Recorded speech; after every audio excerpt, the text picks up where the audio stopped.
Sifter for the ear. News, interviews, reviews, cinema, TV, streaming. Action! Hi y'all, this is Jerry Williams, aka TV Jerry, back from vacation and ready to get back to it. The way it worked was we would film a test of it. We'd process it onto black and white, turn it into a videotape, and I would run down Broadway to where the set was being done, wait till Paul had had a little bit of weed and lunch, and then come in and show it to him in his dressing room if he was in the mood for it. That was Phil Trumbo, talking about creating the opening animation for Pee-wee's Playhouse.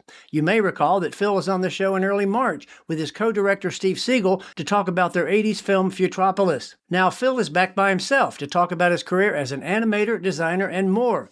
Of course, we'll hear more about Pee-wee, but he'll also talk about some of the other series, commercials, and video games he's created. Sifter Review of the Week. Big Mistakes on Netflix. So much screaming! Apparently, it's the love language between a brother, Dan Levy, and his sister, Taylor Ortega. They come by it honestly from their loud, passive-aggressive mother, Laurie Metcalf. The main plot has the siblings involved in an escalating series of criminal activities that aren't especially involving. It's really more about the challenges they face keeping their capers secret while coping with their own love-hate relationship and a few other issues. Since Levy is also the showrunner, we'd expect some dark humor a la Schitt's Creek, but this series never delivers. He and Ortega are never likable, and Metcalf is one blustery step away from the Jamie Lee Curtis over-the-top mom in Scarpetta. The plot continually stretches credibility, which would be okay if it were clever. The best thing about the series is the snappy pacing. Levy's sophomore effort tries hard, but doesn't really land, even from the cringe comedy angle. I gave Big Mistakes 2 out of 5 stars. Phil, welcome back. It's only been a couple of weeks. Anything changed since then? I can't remember. I'm sure something has happened, but yeah. I can't remember either, so that's right. So, first of all, let's start with, you were born and raised right here in Virginia, right? Petersburg, Virginia, that's right. And I think the hospital still had cannonball holes in it from the Civil War. So yeah, that was that. Did you show early signs of being an artist way back when you were a little kid? I was impressed by visuals. I think our Southern Baptist church had a guy who did magic chalk drawings one day. I found the church really boring, but one day this guy showed up and did like a magic chalk drawing, probably of the crucifixion or something like that. Yeah. And turned on a black light, and it was day glow chalk. And I went, that's cool. That's for me. Look, special effects. Yeah, I was really into animation. I was into the old Fleischer cartoons, the old Warner Brother cartoons, comic books, and did my own versions of comic books when I was a kid. So yes, I kind of started out visually doing that kind of stuff. And we'll get to it later, but you're going all the way full circle back to doing that again. Absolutely. I don't refer to my professional life as a career so much as a careen. Careening out of control, you mean?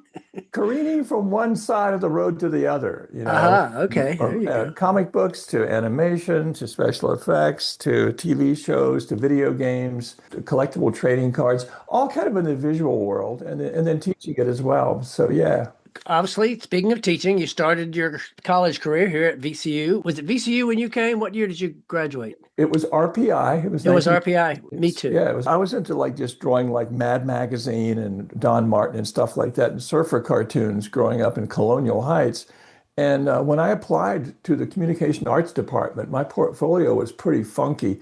And I was actually rejected from the communication arts department because my parents quite rightly said, you got to make a living doing this, you know. So I applied to the art education department, which did not require a portfolio.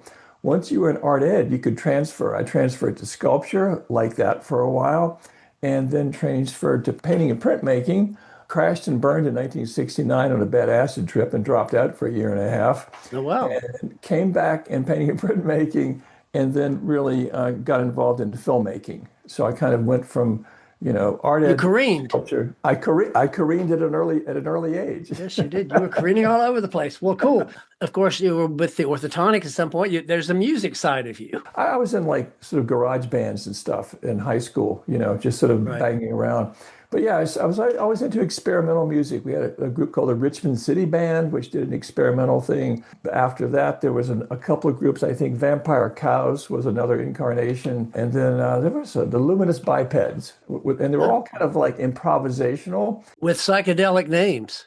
with like, yeah, some involving Rebby Sharp, Muskrat, Billy Burke. And the Orthotonics was the one that kind of became like a regular band out of that. What do you miss most about Richmond now? I think the culture, the extended creative community, there's a casual kind of interaction and appreciation and collaboration that goes on. I miss the people. I miss the people, and I miss the culture. Surprise guest drop in. Speaking of missing people, somebody dropped in to say, hello, I'm not gone. Let's see where that goes here. Oh, Frankie D. What'd you say? Space Frankie D. Ranger? Footnote. Frank Gresham is a Richmonder who's had a 40-year career as a designer and director of animation, and he's a professor at the School of Visual Arts in New York City. He was just talking about his life in Richmond and missing it, and that's where you two started, right? We did indeed. Absolutely. Absolutely. I believe at the Virginia Museum at a show that Steve Siegel had a workshop in which this mom came up with some really cool storyboard drawings of her son, teenage son at the time. And I said, damn, these are pretty good. He's going to go somewhere. What do you recommend? And I said, listen to the Ramones. And he did. Well, I also listened to you. So that was the best advice, is to listen to you. You know, you guys taught me how to do a flip book, which of course I think was also video. You guys had some kind of a pencil test system where we actually shot it onto Super 8. And the rest was history. Quick little note, I came into VCU wanting to take Steve Siegel's animation class. That was my sole reason for going. Wow. And the year I came in, Steve left the program to devote his time to Candy Apple Animation, the business that you guys were running.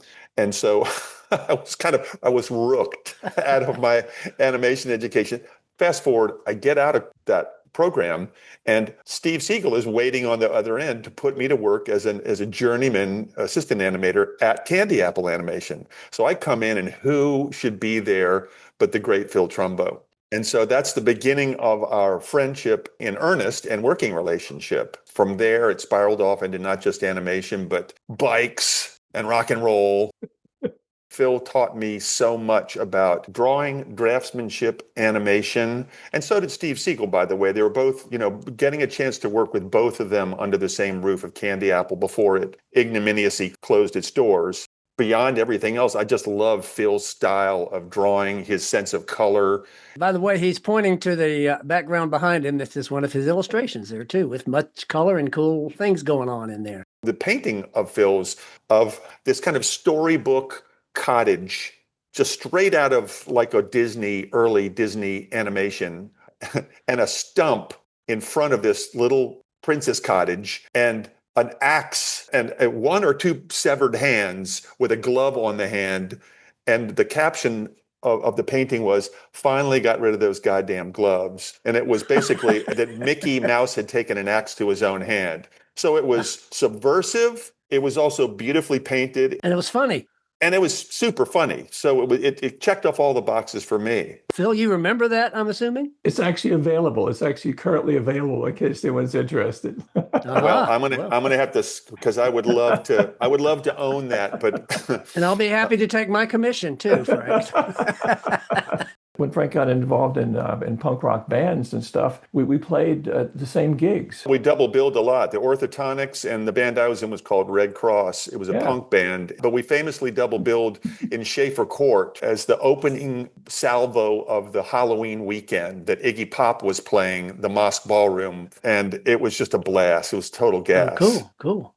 Frank's very gracious, but the energy that Frank brought, coming from a younger generation, it totally fed back as well. So it wasn't a one-way street by any means. There was an enormous amount of kind of collaboration and inspiration and friendship. A lot of my inspiration was coming from the youth, was coming from the energy of this next generation that was like kicking my ass to do more.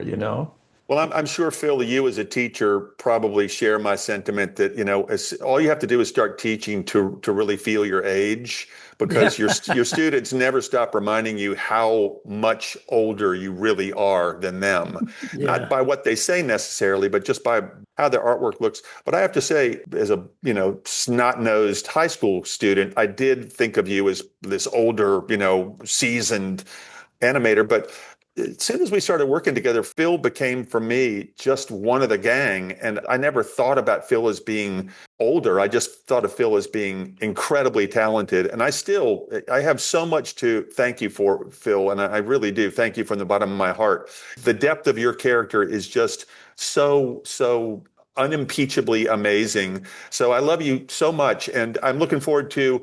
We managed to miss each other when you last came through this way, but I hope we'll get a chance to see each other in person again. All right, Frank, thank you so much for this. Thank you, Jerry, and thank you, brother. Phil. Blessings to both of you guys. See you soon. Bye-bye. All the best. What a delightful surprise. That's great. Well, we're done now. That's good. We're good to go. No. Of course, Frank mentioned broadcast arts, and that was kind of the beginning of your career outside of Richmond. What was that about, and what did you do there? Candy Apple, the studio that Steve and I had, was one of the only animation studios really south of New York. Broadcast Arts was the other really large animation studio in the DC area. They were primarily doing claymation. So I was hired to work on a Crest toothpaste ad that combined cell animation, stop motion, special effects, and it was a super high budget project, so it was kind of stepping up from Richmond level to really Mad Men, kind of level expectations in corporate and stuff. And then the reason I joined them was the company was planning to move to New York. And that was my next goal. My next goal was to move to New York and then moved to Los Angeles to work on entertainment. And started doing commercials, and then very quickly got, I think the next year in '86, we got Pee-wee's Playhouse gig. By the way, my daughter and I, who was little then, we watched it every Saturday religiously the whole time it was on. So tell us a little bit about that whole story. Tell us about working on Pee-wee's Playhouse and what exactly you did. So oddly enough, in '85, I've been touring India, documenting music and meditation festivals and doing meditation myself. Unknowingly to me, I got bitten by a brown recluse spider, wow. which are really terrible. And it turned out that it abscessed and turned into a giant thing. And I was in the hospital for 2 months getting that fixed. When I came out, the Pee-wee connection had been made. And so we had meetings with Paul, with his manager. Footnote. In case you don't know, Paul is Paul Rubens, the actor who created and played Pee Wee Herman. And basically talked about what was the show going to be. We watched old Soupy Sales videos. Initially, it was going to be mainly a cartoon show with him as a host. It evolved, of course, into the Playhouse and became an enormous, big thing, multimedia thing that it became. But I was involved from the very first discussions on that. We were on Bleecker and Broadway in Soho in New York. We didn't use a studio. We actually got one of those old walk-up like lofts, kind of turned it into the Playhouse that it was in. The main thing I did was the opening title sequence. Pee-wee's Playhouse. But the thing I loved was doing the dinosaur family. The little stop-motion dinosaurs that lived in the wall were kind of my thing. I worked with this wonderful animator named Kent Burton, and he and I really kind of came up with the whole thing. And basically, we had to do an episode every week. The theme would be, hey, Paul loses a golf ball in the mouse hole. What happens? And we go, oh, great. Mama dinosaur thinks it's an egg. She sits on it and she hatches it and a weird bird comes out. It was really sweet. It was like having a little tiny show that we could do on our own. Right. I think David Powers, another Richmonder, did the audio and sound effects for it. And then the opening title sequence took freaking forever. Paul had an idea of what he wanted it to look like. It's pretty elaborate. Yeah, it's a big deal. It was elaborate. It was a big deal. It was a giant miniature set. And Paul had very, very specific ideas of what he wanted. So the way it worked was we would film a test of it. We'd process it onto black and white, turn it into a videotape, and I would run down Broadway to where the set was being done, wait till Paul had a little bit of weed and lunch, and then come in and show it to him in his dressing room if he was in the mood for it. Anyway, finally, I think it was like the 19th time that we'd done a motion test on it before we could actually commit to the stop motion. I was sitting outside waiting for it, and Mark Mothersbaugh of Devo, who Right. was also a composer, Yep. we were sitting next to each other, and we talked about it. He said, "Yeah, I'm having the same problem with the opening music. He doesn't like anything I've done." I said, "Well, listen, let's go in together. You got a boombox. I got the VCR. I'll hit play and give you a cue." So we went into Paul's dressing room, and he'd had his lunch and his weed or whatever. And we had a little TV set up and a VCR and a boombox, right? I queued it up, hit at that point, and Mark hit play on his boombox, and it was like, la, la, la, la, la, that beautiful, dreamy music and the video going into it like that.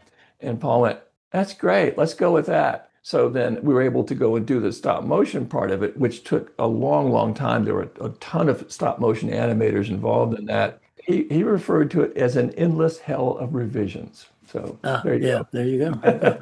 So now let's careen around from there. You did go to LA. You worked with Nickelodeon and movies and TV shows and all kind of stuff.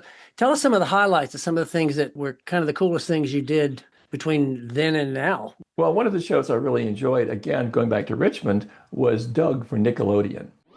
Footnote. Doug was a Nickelodeon sitcom that ran from 1991 to 1994 before moving to ABC for 3 more years.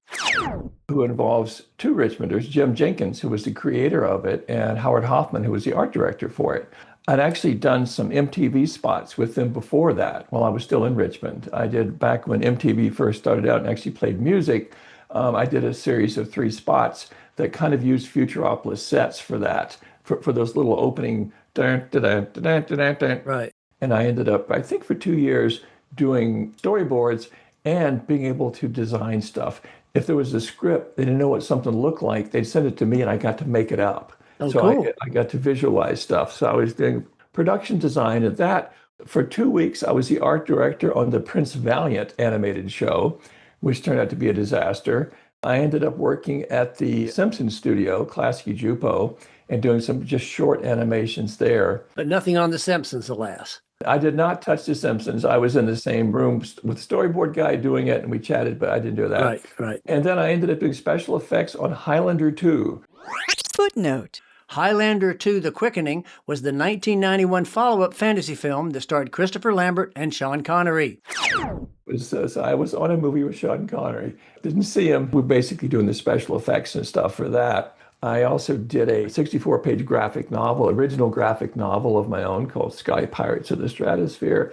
Which is never going to become an animation? It hasn't been published yet, and that's like one of my post-retirement things, just to get that going. Yeah. I did the opening title sequence to Hammerman. The MC Hammer had a TV show at one point. Finally, my agent said, "Hey, this company does educational computer games. They want some reward sequences." So my transition from traditional drawn animation into video, into digital, and into doing games, if you will, it would be like aviation. So if you got it right, I got to do a little cartoon of like the Wright brothers plane taking off and turning into an eagle or something like that. So I was doing traditional animation, but I was scanning it in. I was taking it into a digital editing program. So this was like early 90s, in which the whole industry, the animation industry, was transitioning into digital as well. So I sort of made that transition into that and went, gosh, this is really fun. That's neat. And then at one point, there was an ad for an art director. My daughter and I kept getting pneumonia. I was living in the Valley at the time. We kept getting pneumonia from the pollution. And so there was an ad, come to the sunny central coast of California and make video games, and got a job as an art director, or what they call an art lead, of Izzy's Quest for the Olympic Games. It was the official video game of the 1996 Olympics. Oh, wow. Which they wanted to bring traditional drawn animation into video games. So that was kind of my transition into video games like that. Looking at the resume there, Harry Potter, Shrek, Spider-Man, Star Wars. What did you do on all this? I mean, you did some designing elements, or? It really varied. It really varied. Again, art director, doing backgrounds and designs and stuff like that. And was actually interviewing at Pixar. Pixar used to do its own games at that point.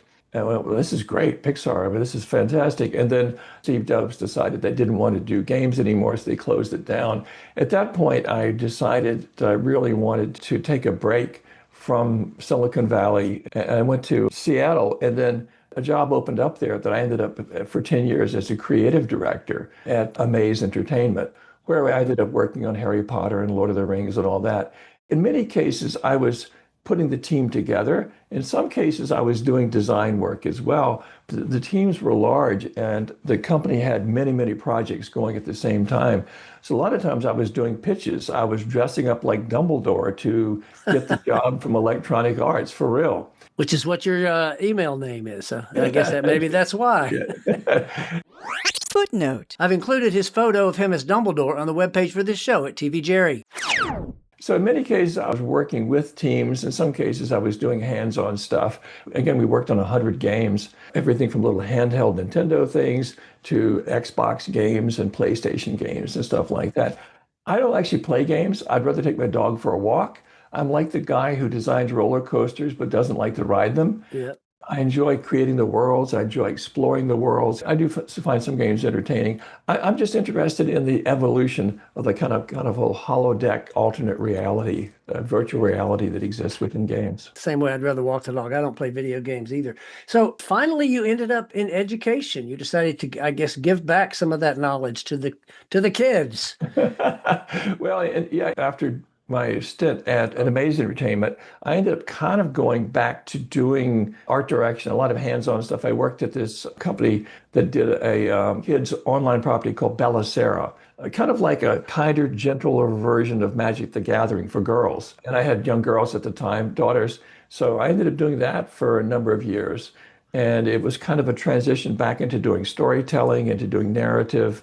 And then basically I took a part-time gig teaching. The chair of the department left and said, "Do you want to do it?" And I was going, it sounds like a lot of paperwork. I'm not sure. So I tried it. 2013, I made the transition into teaching. I'd actually taught animation and storyboard at VCU back in the late 70s. So I started teaching that and I became the tenured professor. I was made a program. And where's this college? It's in Kirkland, Washington. It's called Lake Washington Institute of Technology. It's a tech college. We literally have like funeral arts, car repair.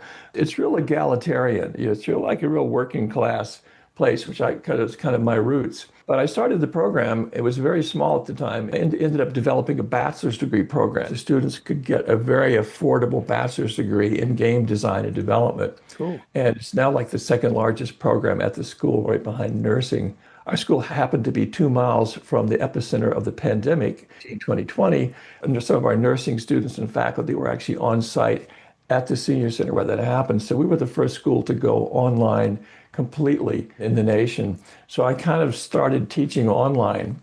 After that, I did hybrid classes. This spring will be my last quarter teaching there. So I'll be going into retirement, going back and doing all the cool projects I haven't had time to work on before. Yeah, you're going to do an adult coloring book of Richmond architecture. That sounds cool.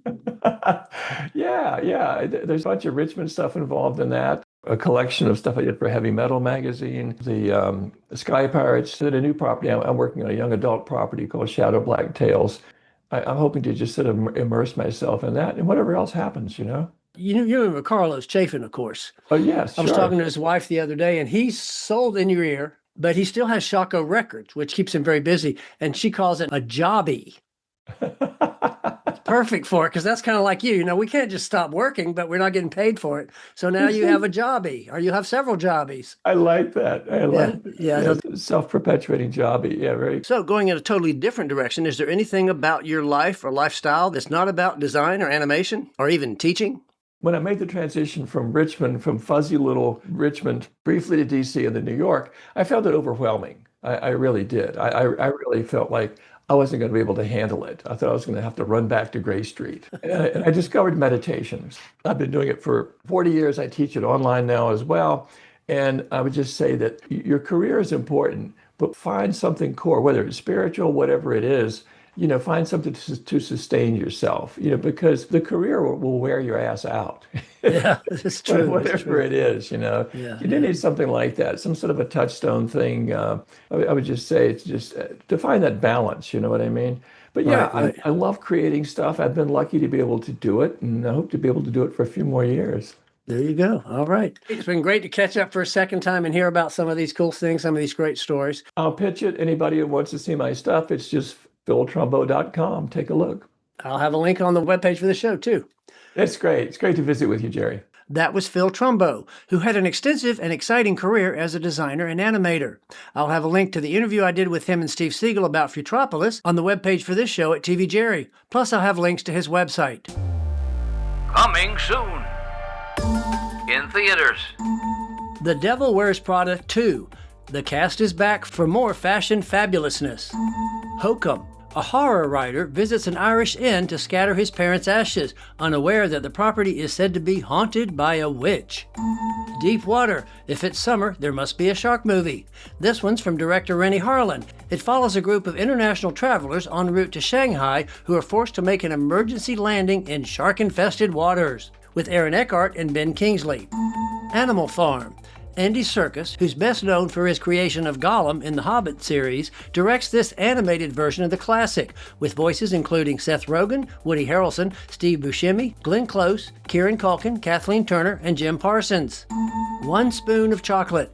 An ex-military convict seeks a fresh start in a small town, but his past catches up. Written and directed by RZA, with a cast that includes Petersburg native Blair Underwood.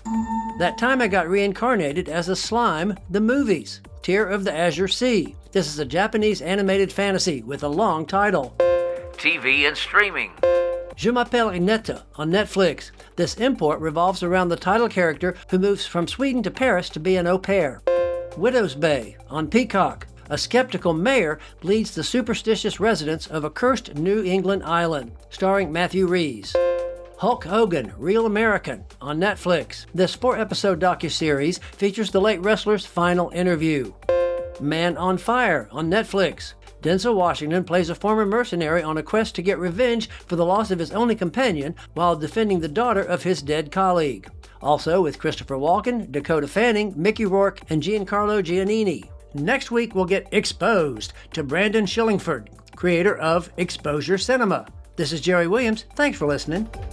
For more Sifter, including literally thousands of reviews, Visit tvjerry.com. That's a wrap.